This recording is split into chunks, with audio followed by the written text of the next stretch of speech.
First time nga naming sumali sa Jollibee Fun Camp. Sobrang aga ko nga nag-prepare niyan dahil excited na ako.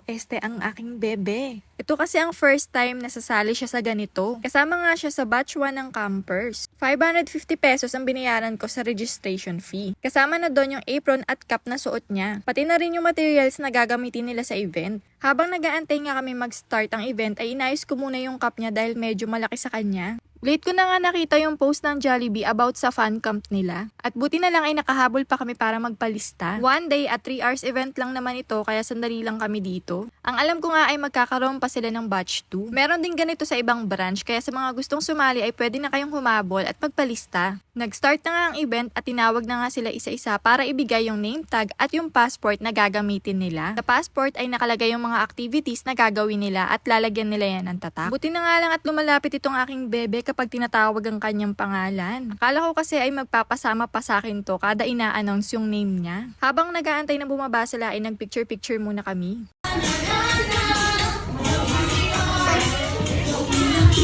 Mag-start na nga sila ng activity kaya bumaba na sila at syempre kasama ang videographer, ang nanay. Ang una nga nilang gagawin ay meet and greet sa customer. At experience na nga din nila ang maging cashier.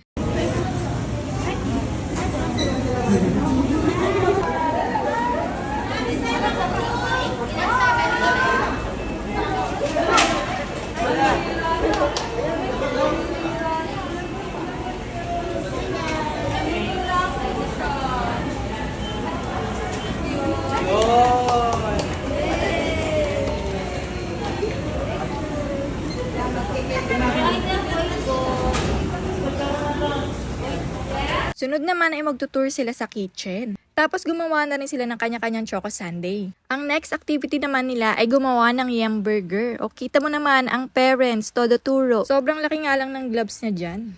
Syempre, hindi mawawala ang paggawa ng Jolly Spaghetti. Hands up nga daw muna. Ibubuhos nga lang nila dyan yung spaghetti sauce tapos ilalagay na yung toppings na cheese. Mainit-init pa nga dyan yung sauce kaya ganyan yung itsura niya. Napapaso na kasi. Nagmamadali na nga ang bebe dahil nagugutom na pala. Gusto na nga niyang halu-haluin at isubo pero sabi ng daddy niya ay antayin niya muna yung instruction. Ayan na nga at nakagawa na sila ng yum burger at Jolly Spaghetti. Oras na nga para tikman ang kanyang niluto. Charot. Binuhos lang naman yung sauce. Tapos tinuruan na nga sila ng steps para sa sasayawin nila.